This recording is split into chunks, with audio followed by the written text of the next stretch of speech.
ওয়ালাইকুম আসসালাম। হ্যাঁ ভালো আছি, তুমি কেমন আছো? হ্যাঁ ভালো আছো না? আচ্ছা তুমি কার সঙ্গে আছো? ওই মাদার চোদের সঙ্গে। ওই মাদার চোর তো এতই হারামজাদা। ওই শুয়োর বাচ্চা, ওই তো লটির বাচ্চা, ওই সাহাচুদির বেটা মাগিল লিছা, এতই মাগিল লিছা। ওই হারামজাদের আমি সামনে পাইলে একটা এমন একটা চটকানি মারবো, শালা মাদার চোদ।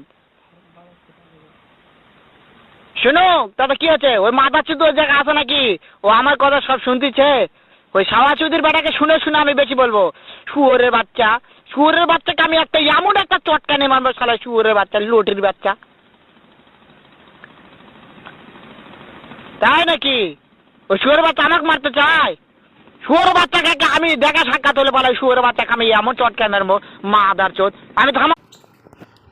মুকাম যে প্রচণ্ড ঢেমনি করছে, কি করা যাবে? ঢেমনি করাটা বন্ধ হবে না, হবে না?